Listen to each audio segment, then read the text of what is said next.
The evolution of digitalization is changing how multinationals operate and relate with foreign governments. It's also raising questions about taxation in the digital economy. There have been debates over the last few years about how the standard international tax system needs to properly capture the expanding reach of digitalization. The amount of revenue generated by multinational companies leveraging digital technologies and platforms has shown that value can be created with little or no physical presence, as long as there are consumers for these services. This scenario entitles foreign governments to impose varying taxes on revenues drawn by multinational companies from local consumers. Today on Taxing Africa, in partnership with the West African Tax Administration Forum, we're looking at African economies and the OECD's two-pillar solution. Is it a one-size-fits-all, or can we also gain? Now, joining me is Emmanuel, international tax lawyer and senior tax advisor for the ICRICT, a UK-based think tank focused on the reform of international corporate taxation. Emmanuel was also an integral member of the Nigerian contingent to the ongoing negotiations on the rules to tax digital economy. Emmanuel, welcome to Business Edge. Thank you so much for joining me. Thank you. Hello, Africa. Nice to be here. So let's talk tax. I think second to death, it's probably the only other thing that is certain in life. And many say it's also as old as society. But why then do we see a lot of this buzz, a lot of the noise that's coming around when it comes to taxing the digital economy? Why can't we just tax digital businesses the same way we've been taxing other businesses? Thank you very much. I think you said it all in the introductory section. Before the advent of technology, multinational enterprises did businesses in other jurisdictions by establishing physical presence, some sort of physical presence. It could be shops, it could be business establishment like factories.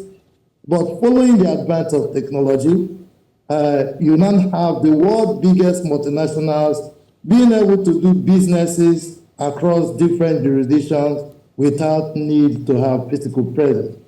The issue now is that the rule to tax all multinationals are built based on physical presence. And for these reasons, these multinationals who make monies from different jurisdictions, especially markets like African countries, they are not being effectively taxed by the existing international tax infrastructure. And it became necessary for countries to now talk about how to rejig the rules to effectively tax these digital businesses. And that's why they cannot be taxed like the brick and mortar businesses, because unlike the brick and mortar businesses who have shops in our countries we can go to require for tax, they do not have physical presence, and they make more money from our economies more than even the ones with physical presence. Yes. From that, because yes, this is yet another form of tax because the world has moved forward. But then it begs the question, why must we all come together to enforce this tax? Because one of the issues that Kenya and Nigeria have had is that their own tax rate for these digital companies or this digital taxation is much higher, would supposedly make them more money than the tax rates that the OECD has been pushing. So when we look at that, comparing to the needs of African economies, particularly when it comes to tax revenue, must we join the bandwagon? What do you think? Well, my answer would be it depends. And there's a whole lot that countries can do to effectively tax digital enterprises, or what you call the digital economy. And I have always insisted that one, it starts from acquiring the capacity. Our countries across Africa, we need to build capacity in international tax, especially related to taxation of digital economy. You also need to upgrade the tax administrative tools. These businesses are non-digital, so you need to digitize your processes so as to capture a lot of some of this revenue. Then you also need to set your rules properly. Tax is law, and law is tax. So the tax must be backed up by the rules. So you need to set your rules domestically. You need to reform your tax laws to block possible loopholes. And when it comes to the setting of the new rules, you have options. You could join a multilateral actions, the type of which is being advocated by the OECD, or as you pointed out, you can have other options within your domain. But the key issue to be pointed out is that the tax challenges of the digital economy is a multilateral challenge that can't be effectively solved by unilateral measures. But when multilateral actions becomes impossible, I think our countries will have to look at our domestic policy framework to see what we could do. And that is in line with what Kenya and Nigeria have sought to do by introducing some sort of rules that sought to claw back some of the revenue leakages arising from the application of the old rules to the new businesses. And to be very frank to you, it's been said that the OECD Pillar 1 and Pillar 2 may not yield enough revenue for our countries to warm up to it. And this is more so one of the reasons why Nigeria did not endorse, according to the then Minister of Finance, Nigeria did not endorse the OECD October 2021 statement. Okay, and you're actually leading me to my next question, because it was really around, in terms of Pillar 1 and 2, the impact that we should expect them to have for African economies. But as you're saying now, it may not really have as much of an impact. It may not be as much as we're also looking for when it comes to this conversation around digital taxation. So is there then a workaround? You've talked about the fact, of course, that Kenya and Nigeria were also presenting alternative avenues or alternative methods in conversation. But if we're right back to this at the end of the day, it's very likely we're going to sign. I think Kenya has removed their objection and Nigeria is still in the negotiating process. We're just going to sign to get what little we can. That doesn't work for our economies in the long run. Is there any other option? And Emmanuel, I asked that to also ask this, because we've seen that African countries have been advocating for the UN, the United Nations, to take a greater role in global tax policy. But we've heard from the European Union and the US, which have warned that this parallel work, if you get the UN involved and then you still have the OECD involved, you have this parallel work happening. So in terms of the UN, Africa, OECD, European Union, do we feel safer with the UN? Do we think that our interests would be more put on the table if the UN was brought in on this global tax conversation? Thank you very much for that question. As a matter of fact, the African group is leading the charge in pushing for and insisting that a framework be established at the level of UN for tax policy negotiation at international level. And one of the reasons that have been adduced for this move is lack of inclusivity at the OECD-led inclusive framework, who is leading the work on Pillar 1 and the Pillar 2.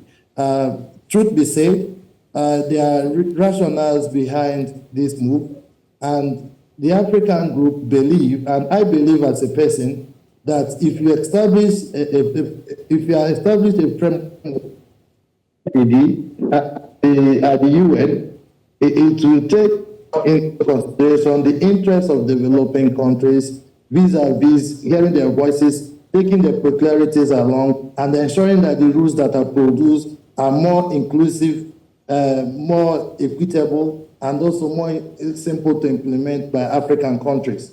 And then you spoke about what options there may be for our countries in Africa. At ICRICT, we believe that countries are sovereign, and as sovereigns, they have rights to set their domestic tax policies.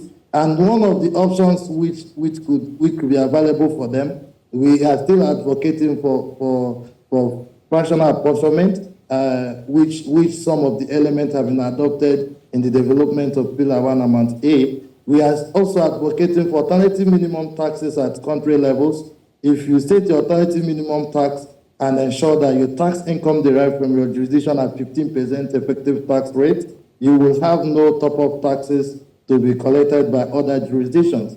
Because by the design of Pillar 2, if countries were not to tax income derived from their jurisdiction to 15% effective tax rate, whatever balance that remains from the actual amount applied and 15% will be taxed by the countries where this MNEs originally come from, or the countries of the ultimate parent entity. So these issues are considerations and discussion which we must have. We support fully the move at the UN to have that framework because there's a lot of problems it could solve for African countries. We also know that recent developments have shown that even the European Union are not going to oppose that move. And hopefully something fundamental and significant comes out from the ongoing negotiation and discussion.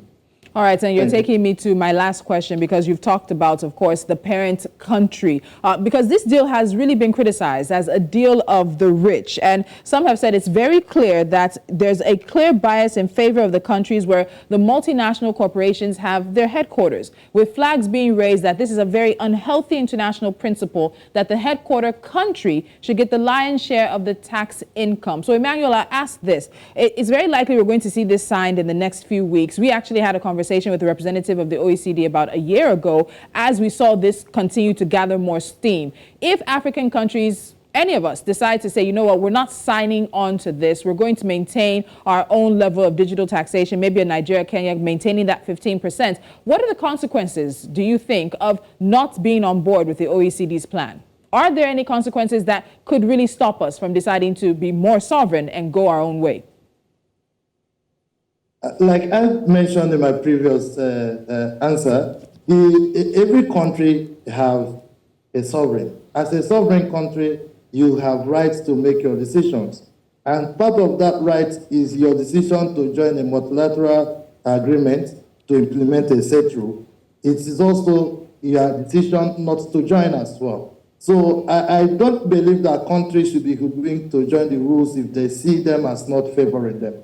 And if I had time to unpack the rules, you will start to understand that Pillar 1 Amount A, which is targeted at businesses without taxing businesses without fiscal presence in our jurisdiction, covers only about 100 MNEs. How many of those 100 MNEs are doing businesses in Africa? What is the quantum of revenue that we could derive from taxing those few that are in scope? So part of the challenge that developing countries had about the rule is that the scope is very narrow. So on one hand, you are asked that you can only tax 100 MNEs, and on the other hand, you are asked not to do anything about the other thousands of MNEs who do not have threshold up to 20 billion euros. So that is for Pillar 1. When you talk about Pillar 2, Pillar 2 threshold is for the global rule is set at 750 million euros. So the scope is still limited. And there's a lot of exemptions, the substance-based income exclusions and other exemptions which will narrow the revenue that ordinarily should come to us to a very minimal amount. So actually, in terms of revenue, Africa do not have much to gain from the two pillars. However, like I have said, do nothing is not an option for Pillar 2, because by the rule design, if you choose to do nothing, all the amount that you left on the table, which is the difference between the actual tax you are collecting effectively from these MNEs and the amount which will make it up to 50% effective tax rate, will be collected by the jurisdiction of the ultimate parent entities. Because the way the rule is designed, the income inclusion rule is the primary rule. And that rule effectively strengthens the hand of the ultimate parent entity jurisdiction to tax income that you do not tax. But the important thing to note is that if by amendment to your domestic rules, you are able to tax effectively to 15%, no tax will leave your jurisdiction. You would have protected your tax base and retained all the taxes that you could possibly have taxed in the hand of that MNE. But there's a challenge, because the base derivation and profit shifting scheme continue to exist. So where these MNEs shift profit and declare little or no income, you still will not have much to tax. And that's why we are advocating for holistic reforms. We are advocating for alternative minimum tax measures, which will take care of some of these loopholes and ensure that taxes are applied at the appropriate rate of 15% each year. Thank you. All right. And of course, it's not over just yet. The negotiations are on, even though there is expectation of the signing to come in probably the next few weeks. So, Emmanuel, I know we'll be talking to you again, and we'll see how things play out and how much of a voice and representation African economies will have in the final say of all of this. Emmanuel Eze, thank you so much for joining me. Thank you very much. Nice to have you.